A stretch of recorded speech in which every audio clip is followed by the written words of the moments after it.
ఈరోజు మనం స్వీట్ల గురించి తెలుసుకునే ప్రయత్నం చేద్దాం.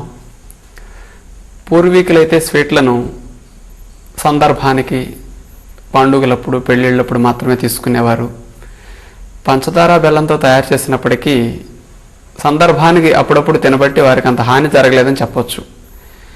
ఈ రోజుల్లో స్వీట్స్ రుచికరంగా ఉంటాయి కాబట్టి సండేస్లో వారానికి 3-4 సార్లు సందర్భాలుగా, లేదా ప్రతిరోజు భోజనం చేసిన తర్వాత కానీ, సాయంకాలం 4-5 గంటల సమయంలో కానీ ఒక నిత్య ఆహారపు అలవాటుగా స్వీట్లను తినే అలవాటు పెద్దలు చేసుకుంటున్నారు.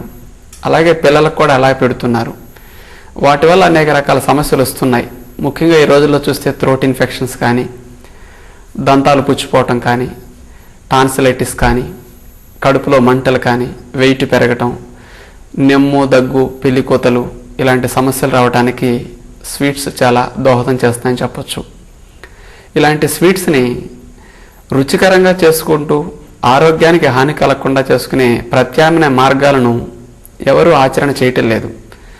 ఆరోగ్యానికి హాని జరగకుండా స్వీట్స్ని చేసుకునే పద్ధతిని మనం ఈరోజు తెలుసుకుందాం. పంచదార, బెల్లం వేస్తే హాని జరుగుతున్నది కాబట్టి వాటిని వేయకుండా స్వీట్స్ని కూడా మనం తయారు చేసుకోవచ్చు. మనం ఇంతకుముందు తెలుసుకున్నట్లుగానే పంచదార బదులుగా తేనెను వేసుకుంటూ స్వీట్స్ని చేసుకోవచ్చు. బెల్లం బదులుగా ఖర్జూరాన్ని వాడుకుంటూ స్వీట్స్ని చేసుకోవచ్చు. ఏదన్నా డ్రైగా ఉండాలి అంటే ఎండు ఖర్జూరం పౌడర్ని చేసుకుని ఆ పౌడర్ని కూడా కొన్ని సందర్భాల్లో వాడుకోవచ్చు. ఇట్లా ఈ మార్పులతో మనం స్వీట్ని చేసుకుంటూ ఉంటే రుచికి రుచి వస్తుంది, ఆరోగ్యానికి హాని జరగదు. ఇటు పిల్లలకు కూడా పెట్టుకున్నప్పటికీ బలం వస్తుంది. ఖర్జూరము, తేనె మంచి ఐరన్ కంటెంట్స్ కానీ, పోషక విలువలు కూడా చాలా ఉంటాయి కాబట్టి మంచిది. అయితే ఖర్చు సంబంధితంగా చూస్తే పంచదార బెల్లంతో పోలిస్తే కొంచెం ఎక్కువైనప్పటికీ సందర్భానికి అప్పుడప్పుడు చేసుకోవటం వల్ల ఖర్చు అంత అనిపించదు, ఆరోగ్యానికి దోషం జరగదు. కాబట్టి అలాంటి రుచికరంగా ఆరోగ్యానికి మేలు చేసే స్వీట్స్ని తయారు చేసుకునే విధానంలో ఈరోజు మనం ముందుగా గోధుమ రవ్వ ప్రసాదం చేసుకునే విషయం గురించి ముందుగా ఆలోచించేద్దాం. దాని గురించి ఇప్పుడు ఏమేమి ఆహార పదార్థాలు వాటికి కావాలో తయారు చేసుకోవడానికి, అలాగే వాటిని తయారు చేసుకునే విధానం వివరంగా తెలుసుకుందాం.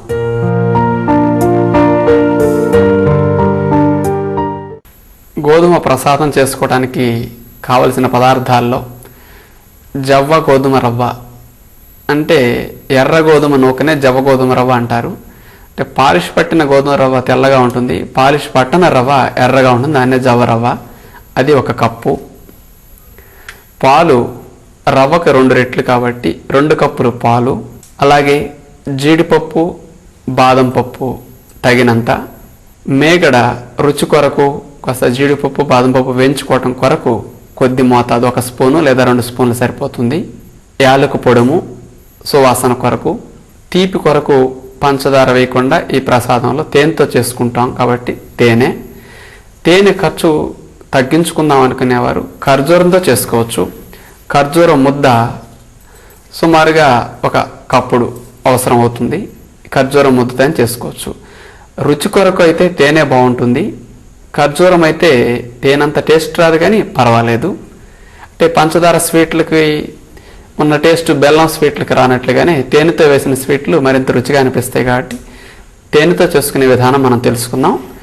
అవసరమైన వారు ఖర్జూరంతో కూడా ఇదే మోతాదులో చేసుకోవచ్చు. గోధుమ రవ్వ కప్పు తీసుకున్నాం కాబట్టి తేనె సుమారుగా 1.5 కప్పు పడుతుంది. ఇప్పుడు తయారు చేసే విధానం మనం తెలుసుకుందాం. మనం ఇప్పుడు పొయ్యిని ముట్టించిన తర్వాత చిన్న సైజు కుక్కర్లో మనం ప్రసాదాన్ని చేసుకోవడం తేలిక. అంటే విడిగా అయినా మనం చేసుకోవచ్చు, కానీ కుక్కర్లో అయితే త్వరగా అయిపోతుంది కాబట్టి మనం కుక్కర్ తీసుకున్నాం. అందులోకి ముందుగా గోధుమ రవ్వను వేసి దోరగా వేగిన తర్వాత ప్రసాదం రుచి కొరకు ముందుగా రవ్వను వేయించుకోవటం మంచిది. కానీ దోరగా రవ్వను వేయించుకున్న తర్వాత అందులోకి పాలను పోసి మనం కుక్కర్ పెట్టేస్తాం. 2 విజిల్స్ వచ్చే వరకు ఈ గోధుమ రవ్వని పాలల్లో ఉడకనిస్తాం. ఆ తర్వాత ఇక ప్రసాదం చేసుకోవడానికి ఈ పదార్థం తయారైనట్లు. ఇప్పుడు గోధుమ రవ్వ ప్రసాదం తయారు చేసే విధానం తెలుసుకుందాం. అమ్మగారు పొయ్యి స్టార్ట్ చేయండి. ముందుగా చిన్న సైజు కుక్కర్ ఉంటే దాని మీద పెట్టుకుని గోధుమ రవ్వను అందులో వేసి దోరగా వేయించుకుంటాం. మామూలు గిన్నెలైనా చేసుకోవచ్చు, కానీ కుక్కర్లో అయితే త్వరగా పాలతో రవ్వ ఉడుకుతుంది కాబట్టి ముందు కుక్కర్లో వేసి రవ్వను దోరగా వేయించుకునే ప్రయత్నం చేస్తాం. ఈలోపు రవ్వ ఎగుతున్నంతసేపు పక్కనే ఇంకొక స్టవ్ ఆన్ చేసుకుని, అది కూడా ఆన్ చేయండి అమ్మగారు. అందులో జీడిపప్పు బాదం పప్పు ముక్కలను దోరగా వేయించుకొని పక్కన పెట్టుకుంటాం. అది తయారైన తర్వాత వాటిని పక్కన ఉంచుకొని ఇందులో తర్వాత మనం రవ్వ వేగిన తర్వాత పాలు పోసుకుని ఉడికించుకునే ప్రయత్నం చేయాలి. దోరగా వేగే వరకు మనం ఆగవలసి ఉంటుంది.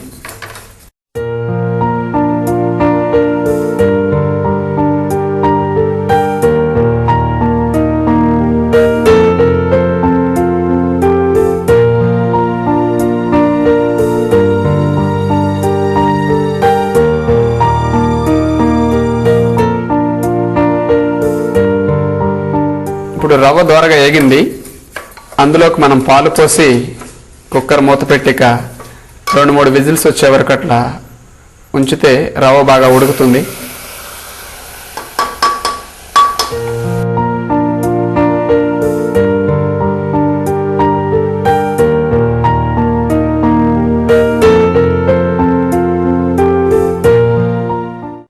తర్వాత మూత పెట్టండి.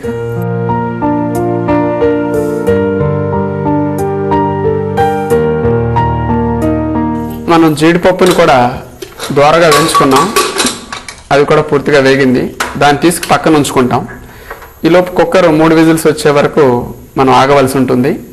ఆ తర్వాత ఇక ప్రసాదం ఫైనల్గా తయారు చేసే విధానం వచ్చేస్తుంది. కుక్కర్ మనకి 3 విజిల్స్ వచ్చి రెడీగా ఉడికింది. మొగరు మూత తీయండి.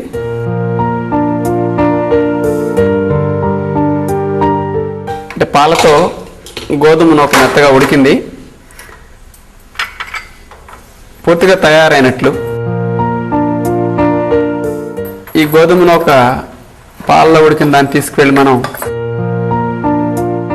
కొద్దిగా మేగడ వేసి జీడిపప్పు బాదం పప్పు దోరగా వేయించుకున్నాం కాబట్టి ఆ వేగిన దాంట్లో కొంచెం కమ్మదనం కోసం మేగడ వేస్తాం. అంటే వాసన వస్తుంది, రుచి కూడా బాగుంటుంది, ఎక్కువ అవసరం ఉండదు.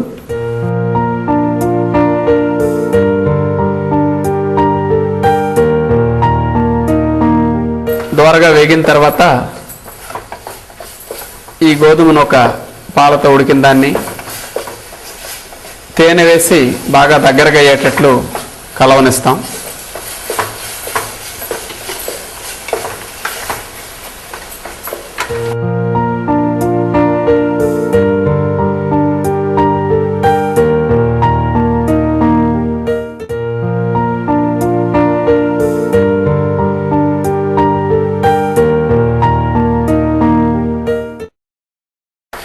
ఎప్పుడన్నా మనకి గోధుమ నూక ఉడికించుకోవడానికి పాలు లేకపోయినప్పటికీ నీళ్లతోనే మెత్తగా రవ్వ అలా వచ్చేటట్టు ఉడికించుకోవచ్చు. పాలుంటే కమ్మదనం వేరుగా ఉంటుంది కాబట్టి మనం పాలతో చేసుకుంటున్నాం. ఇక్కడ ఇప్పుడు తేనెని వేసి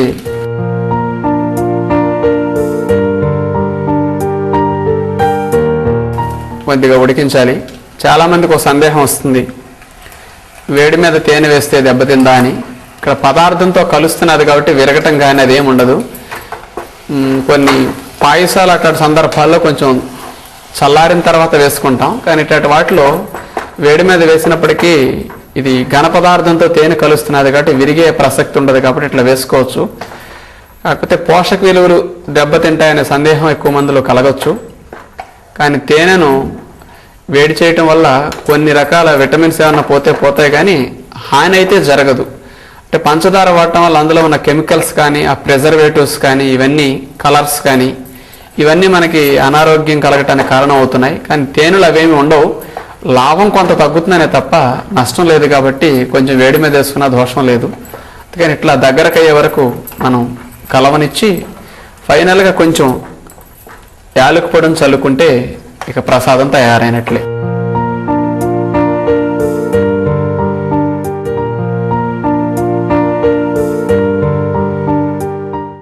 అంటే ప్రసాదంకి కొంచెం బాగా దగ్గరగా అయ్యే వరకు మగ్గనివ్వాలి.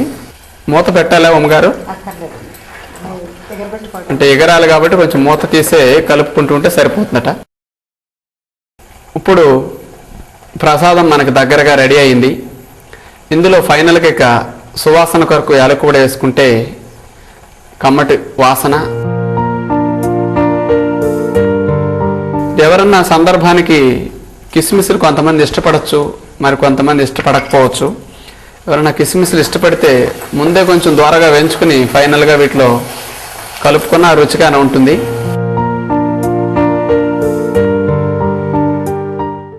ప్రసాదం పూర్తిగా తయారైంది.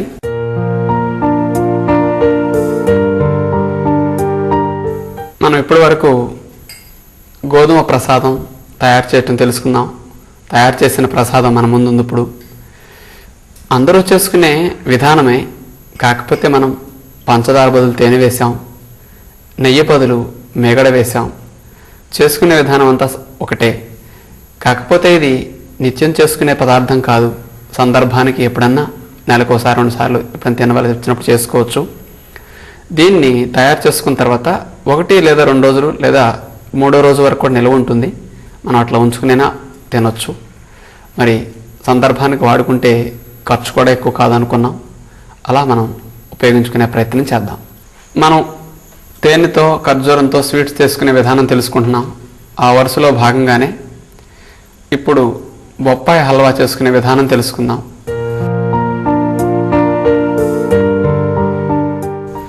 అంటే బొప్పాయితో పండైనప్పుడు మనం రుచికరంగా తింటమే మనకు తెలుసు. కానీ హల్వా చేసుకునే విధానంలో దోరగా ఉండే బొప్పాయి తీసుకుంటే మనకు రుచికరంగా ఉంటుంది, తీపిగా ఉంటుంది. కాబట్టి మనం తక్కువ తేనెతో స్వీట్ తయారవుతుంది. కానీ దోరగా ఉండే బొప్పాయిని మనం ఒకటి తీసుకుంటాం. తర్వాత దానిని కావలసిన పదార్థాలు ఏమిటో ఒకసారి తెలుసుకుందాం. బొప్పాయి హల్వాకు ఒకసారి ఆ పదార్థాలను మనం వివరంగా చూస్తే, దోరగా పండిన బొప్పాయి గట్టిగా ఉంటుంది. కొట్టినప్పుడు ఇలా శబ్దం కూడా వస్తుంటుంది. అంటే పచ్చి బొప్పాకాయ చేసుకున్నప్పటికీ బాగుంటుంది, కానీ ఇదైతే మరింత రుచినిస్తుంది. కాబట్టి ఈ పాకం మీద ఉన్నదని మనం చెప్పుకుంటున్నాం. బొప్పాయి హల్వా తయారు చేసుకోవడానికి కావలసిన ఇతర పదార్థాల గురించి తెలుసుకుందాం. బొప్పాయిని మనం క్యారెట్ తురిమినట్లుగా తురుముకుని 1 కప్పు కోరు పక్కన పెట్టుకుంటే సరిపోతుంది. మామూలుగా ప్రకృతి విధానంలో తొక్క తింటే మంచిదని మనం గతంలో చాలా సందర్భాల్లో చెప్పుకుని ఉండొచ్చు. కానీ బొప్పాయిని మాత్రం తొక్కతో ఎప్పుడు తీసుకోకూడదు. కండ్ర వచ్చేస్తుంది, చేదుగా కూడా ఉంటుంది. కాబట్టి తొక్క తీసేసిన బొప్పాయిని ఇలా తురుముకుని ఉంచుకుంటాం. ఇది 1 కప్పు. నెక్స్ట్ రెండవ ఐటమ్, బొప్పాయిని ఉడికించుకోవడానికి మనకు కొద్దిగా పాలు కావాలి. అందుకని 1 పావు కప్పు పాలు సరిపోతాయి. నెక్స్ట్ పాలు పోసి బొప్పాయిని ఉడికించినప్పటికీ రుచి కొంచెం తగ్గుతున్నది. కాబట్టి ముందే 1 గ్లాస్ పాలను మరిగించుకుని కోవాలాగా చేసుకుని ఆ కోవా ముద్ద 2-3 స్పూన్లు వచ్చేటట్లుగా తీసుకుంటే బాగుంటుంది. ఇది పాలతో చేసిన కోవా ముద్ద. తీపి కొరకు మనం పంచదార బదులుగా తేనె వాడుకుంటాం. బొప్పాయి హల్వాలో చాలా తక్కువ తేనెతో రుచి వచ్చేస్తుంది. అంటే పాలు పోయటం ద్వారా, దూరగా ఉన్న బొప్పాయిని వేయటం ద్వారా, పైగా వీటన్నిటికి మించి కోవా వేయటం ద్వారా తీపి సహజంగా వస్తుంది. కాబట్టి తేనె అవసరం ఎక్కువ ఉండదు. అందుకని తక్కువ తేనెతో తయారు చేసుకునే స్వీట్గా దీన్ని చెప్పుకోవచ్చు. ఇది తేనె రుచి కోసం, తీపి కోసం. నెక్స్ట్ జీడిపప్పు, దోరగా వేయించుకున్న జీడిపప్పు. అలాగే మనకి యాలకులు పౌడర్ చేసుకుని కూడా సువాసన కోసం ఫైనల్గా చల్లుకోవడానికి 6వది యాలకు పౌడర్. ఈ 6 ఉంటే ముఖ్యంగా బొప్పాయి హల్వా తయారు చేసుకోవడానికి సరిపోతుంది. బొప్పాయి హల్వా తయారు చేసుకునే విధానం ఇప్పుడు తెలుసుకుందాం. అమ్మగారు పోయి స్టార్ట్ చేయండి.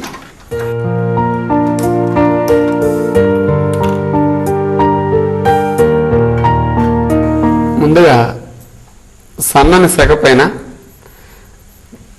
దోరగా బొప్పాయి తురుమును మనం మగ్గేటట్టు చేసుకోవాలి.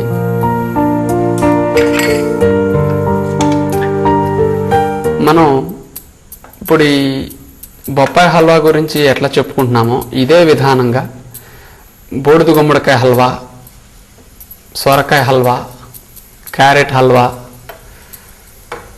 మరి ఇతర రకాలుగా ఇట్లా ఇదే పద్ధతిలో చేసుకోవచ్చు. అన్నిట్లో కంటే బూడిద గుమ్మడికాయ హల్వా చాలా రుచిగా అనిపిస్తున్నది. సీజనల్గా మనకి దొరుకుతూ ఉంటుంది కాబట్టి అలా బూడిద గుమ్మడికాయ దొరికిన సందర్భాల్లో అప్పుడప్పుడు చేసుకోవచ్చు. అది ఖర్చు తక్కువ, రుచిగా ఉంటుంది కాబట్టి ప్రయత్నం చేయొచ్చు. బొప్పాయి మొక్కల్లో ఉన్న నీటితోనే ఆ తురుమంతా కూడా మగ్గే వరకు మనం సిమ్లో పెట్టుకుని ద్వారగా అట్లా మగ్గనివ్వాలి. ఆ మగ్గిన తర్వాత ఇప్పుడు పాలు పోయాల్సి ఉంటుంది. అంటే పాలతో తురుమును ఉడకనిస్తాం.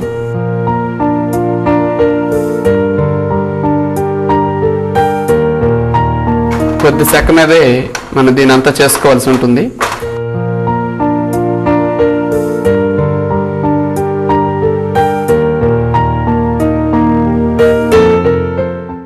మూత పెట్టేసి ఇప్పటికి మనం ఒక 4-5 నిమిషాల సేపు అట్లా పాలతో మడిగిన తర్వాత ఇతర పదార్థాలను వేసుకునే ప్రయత్నం చేయాలి. చూడండి అమ్మగారు, మగ్గి ఉంటుంది. ఇలా పాలతో మగ్గిన తర్వాత కోవాను అందులో వేసి కలపాలి. తర్వాత తేనె కూడా అందులోనే ఇప్పుడే వేయవలసి ఉంటుంది. కొంతమంది ఎక్కువ తీపికి ఇష్టపడేవారు అంటే రుచికి సరిపడా తేనెని వేసుకోవచ్చు. వెర్రి తీపి ఉంటే కొంతమంది ఇష్టపడరు అనుకుంటే తక్కువ తేనైనా వాడుకోవటం చేసుకోవచ్చు. జీడిపప్పు కూడా ఇప్పుడే వేయవలసి ఉంటుంది. అంటే ద్వారగా ముందు వేయించుకుని ఉన్నాం కాబట్టి ఇప్పుడు వేసుకుంటే సరిపోతుంది.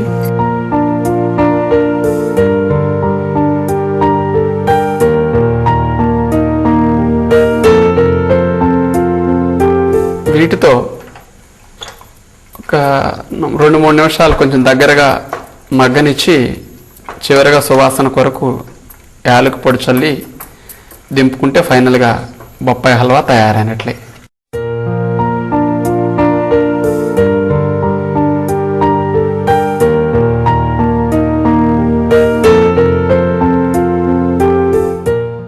మనం ఇంతవరకు చెప్పుకున్న చక్కటి బొప్పాయి హల్వా పూర్తిగా తయారైంది.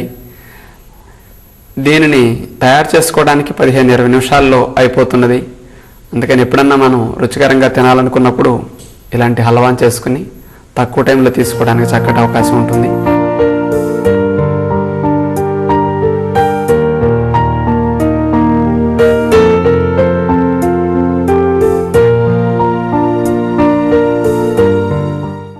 ఇప్పుడు మనం బొంబాయి రవ్వతో చేసుకునే తేలికపాటి స్వీట్ గురించి తెలుసుకుందాం.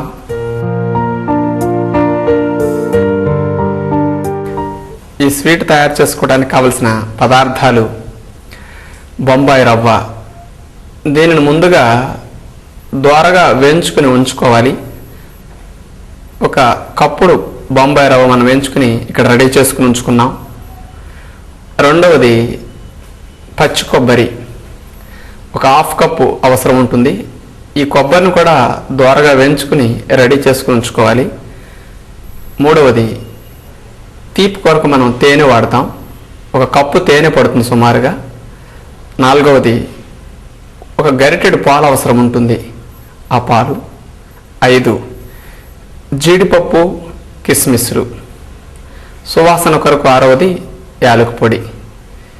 ఈ 6తోటి ఇప్పుడు బొంబాయి స్వీట్ తయారు చేసుకునే విధానం మనం చూద్దాం.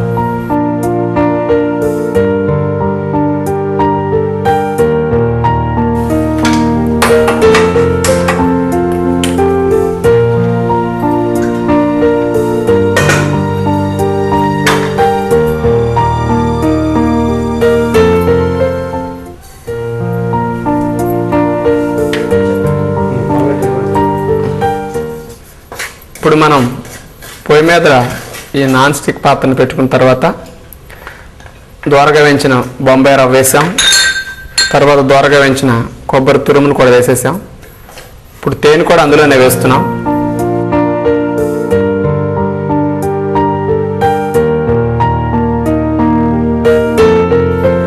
ఈ మూడుటిని వేసిన తర్వాత ఒక గరిటెడు పాలను కూడా ఇందులోనే పోసి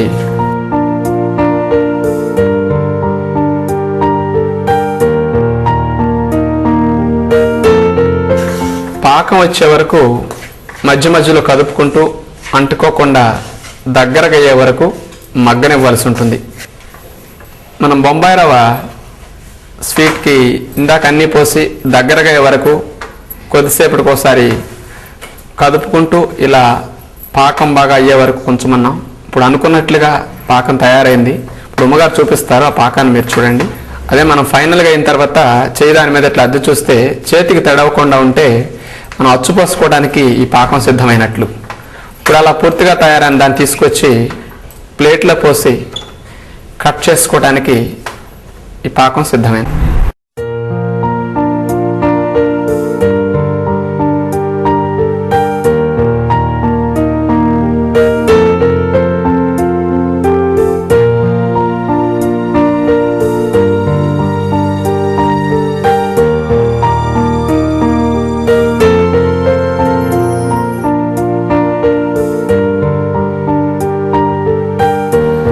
అలా మందపాటి ముక్కలుగా కోసుకోవడానికి ఆ పాకాన్ని ఇలా సర్దుకుని దానిపైన కిస్మిస్లు జీడిపప్పు ముక్కలను అద్దుకుని ఆ తర్వాత దాన్ని కోసుకుంటే సరిపోతుంది. ఇప్పుడు అమ్మగారు జీడిపప్పు కిస్మిస్ ముక్కలు అలా కావలసిన షేపులో ఆ పాకాన్ని అట్లా అద్దుకున్న తర్వాత ఆ సైజులో మనకు కావలసినట్లుగా ముక్కలు కోసుకుని ఆ ముక్కల పైన కిస్మిస్లను జీడిపప్పులను అద్దుకుంటే చూడటానికి ఆకర్షణీయంగా ఉంటాయి, తినటానికి పైపైనవి తగులుతాయి కాబట్టి చక్కటి రుచి కూడా వస్తుంది.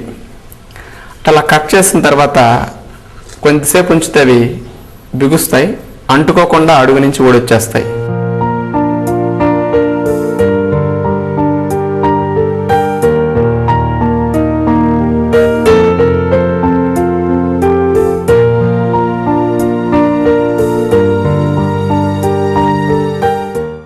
మనం ఇప్పుడు బూరెలు తయారు చేసుకునే విధానం గురించి తెలుసుకుందాం.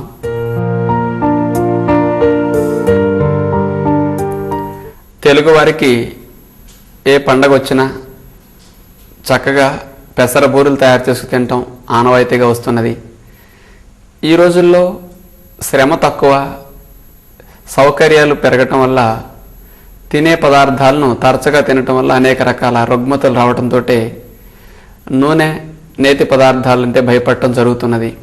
చాలామందికి బూరెలు తినాలని ఉంటుంది, కానీ మరి నూనె తినటం వల్ల ఈ కొలెస్ట్రాల్ సమస్యలతో అధిక బరువుతో బాధపడటం వల్ల వాటిని మానవలసి వస్తుంది. మనసులో తినాలనే కోరిక, ఒక పక్కన తింటే అపకారం జరుగుతుందనే భయం కూడా ఉంటుంది. మరి అలాంటి బూరెలను హాని జరగకుండా తయారు చేసుకునే విధానం తెలుసుకుని తినగలిగితే మరి ఎంతోమంది రోగాలతో బాధపడే వారికి కూడా ఉపయోగకరంగా ఉంటుంది. మరి నూనె లేకుండా బూరెలు తయారవుతాయనే ఆలోచన చాలామందిలో కలుగుతుంది. మనసుంటే మార్గం ఉంటుంది అన్నట్లుగా నూనె లేకుండా కూడా పూర్ణాలను మనం కాల్చుకోవచ్చు. చాలా చోట్ల ఈ బూరెల్ని పూర్ణాలను కూడా అంటూ ఉంటారు. మరి నూనె లేకుండా తయారు చేసుకోవటం విధానం మనం ఇప్పుడు తెలుసుకుందాం. పెసర బూరెలు తయారు చేసుకోవడానికి కావలసిన పదార్థాల గురించి ముందు మనం తెలుసుకుందాం. ఇవి పూర్ణంతో చేసిన ఉండలు. పూర్ణం ఎలా తయారు చేయాలంటే, ముడి పెసలు ఒక గ్లాస్ తీసుకుంటే 2 గ్లాసులు నీళ్లు పోసి డైరెక్ట్గా కుక్కర్లో పోసి 5-6 విజిల్స్ వచ్చే వరకు మనం ఉంచాలి. ఆ తర్వాత సిమ్లో పెట్టి ఒక 7-8 నిమిషాలు ఉంచితే కానీ పూర్ణం మెత్తగా రాదు. సిమ్లో ఉంచిన తర్వాత దించి అందులో తేనె వేసి, రుచికి సరిపడా మనం తేనె వేసుకుంటే సరిపోతుంది. పూర్ణం చేసుకుంటే పూర్తవుతుంది. ఈ పూర్ణాన్ని ఉండలుగా చేసుకుని ఇలా మనం గుండ్రంగా ఉంచుకుంటే బూరెలకు రెడీ అయినట్లే. బూరెలు చేసుకోవడానికి కావలసిన రెండవది సోయా. ఈ పిండిని తయారు చేసుకోవటం 1 వంతు మినుములకి 1.5 బియ్యం పోసి నానపెట్టి రుబ్బి ఇలా సోయా తయారు చేసుకుంటే సరిపోతుంది. ఇలా రెండింటిని తయారు చేసుకున్న తర్వాత మనం బూరెలు తయారు చేసుకోవడానికి ఇక కావలసిన పదార్థాలు సిద్ధమైనట్లే. ఇప్పుడు బూరెలు తయారు చేసుకోవడానికి కావలసిన సోయా పిండి గురించి తెలుసుకుందాం. 1 వంతు మినపబద్దలకి 1.5 బియ్యం పోసి ఈ రెండింటిని కలిపి నానపెట్టి నానిన తర్వాత మెత్తగా రుబ్బుకుని పూర్ణాల పైన చేసుకునే సోయాపిండి తయారు చేసుకుని ఇక బూరెలు చేసుకోవచ్చు. ఇప్పుడు మనం నూనె లేకుండా బూరెలు కాల్చుకునే విధానం గురించి తెలుసుకుందాం. నూనె లేకుండా బూరెలు కాల్చుకునే విషయం ఊహకందని విషయంగా అనిపిస్తుంది. అంటే గతంలో ఇలాంటి ప్రక్రియలు అందుబాటులో లేవు. ఈ మధ్య ఇలాంటి బూరెలు కాల్చుకోవడానికి, ఇలాగే పునుకులు బోండాలు లాంటివి చేసుకోవడానికి కూడా నాన్ స్టిక్ పాన్లు అందుబాటులోకి వచ్చాయి. ఇదే అలాంటి నాన్ స్టిక్ పాన్. ముందుగా దీన్ని పొయ్యి మీద పెట్టి నాన్ స్టిక్ పాన్ బాగా వేడెక్కే వరకు ఉంచి ఆ తరువాత మనం పూర్ణం తీసుకుని సోయా పిండిలో వేసి దాన్ని ఆ గోతివలే ఉండే నాన్ స్టిక్ పాన్లో వేసి వేగనివ్వాల్సి ఉంటుంది.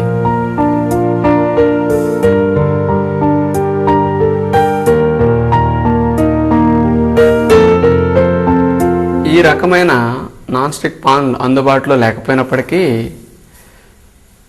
వేరే మామూలుగా పాన్లో కూడా పెట్టుకుని మనం కాకపోతే అటు ఇటు తిప్పుకుంటూ కాల్చుకోవాల్సి ఉంటుంది. ఈ పాన్లో అయితే గుంటగా ఉండటం వల్ల చుట్టూరు నుంచి నలువైపుల నుంచి వేడి వస్తుంది. అందుకని బూరె నూనెలో దేవినట్లుగా కాలి వస్తుంది కాబట్టి సులువుగా కాల్చుకునే విధానం అనిపిస్తుంది ఇందులో. కానీ ఇలా ఉన్న వాటిని వాడుకోవడం చాలా తేలిక.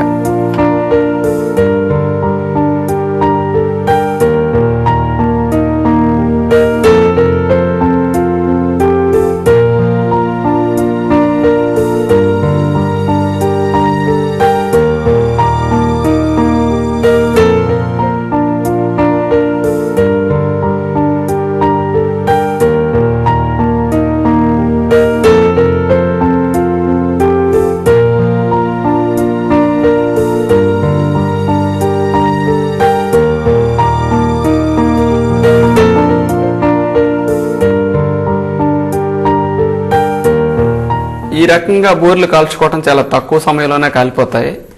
ఇలా కాల్చుకున్న బూరెలను నూనెలో వేసిన బూరెల కంటే చాలా ఎక్కువ మోతాదులో మనం తినగలుగుతాం. ఎందుకంటే నూనె లేదు కాబట్టి మనకు వెగటు కొట్టదు.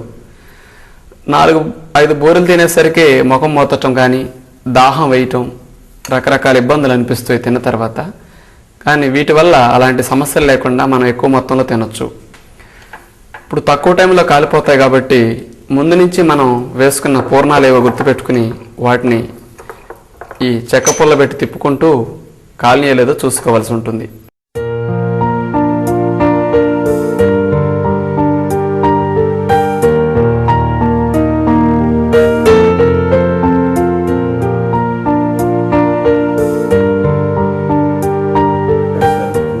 పూర్తిగా వేడెక్కపోతే పిండి అంటుకుంటూ ఉంటుంది. అడుగు భాగం కాలిన తర్వాత ఆ రకంగా నూనెలో దేవిన వలేనే రంగు చక్కగా వస్తుంది. మామూలుగా పైకి చూస్తే బాగా కాలిన నూనెలో దేవిన పూర్ణం వలె ఆకారం ఉంటుంది. రుచికి కొద్ది మార్పు తప్ప మామూలుగా పెసర పూర్ణాలు సంతృప్తికరంగా తిన్న ఆనందం మనకు కలుగుతుంది.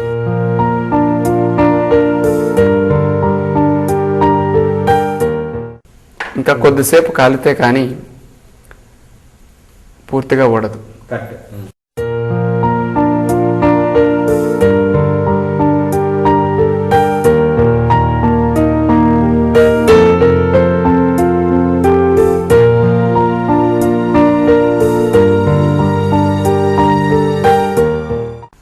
ఇవ్వండి నూనె లేకుండా కాల్చిన పూర్ణాలు. పైకి చూడటానికి నూనెలో దేవిన పూర్ణాల వల్లే ఉన్నాయి. తింటే మాత్రం ఆ పూర్ణానికి ఈ పూర్ణాలకి భేదం లేకుండా చక్కటి రుచికరంగానే ఉంటాయి. చూశారు కదా నూనె లేకుండా బూరెలు ఎంత చక్కగా కాలాయో. మరి మీరు కూడా ఈసారి పండగ సందర్భాల్లో ఇలాంటి పూర్ణాలు తయారు చేసుకుని తింటారని ఆశిస్తున్నాం.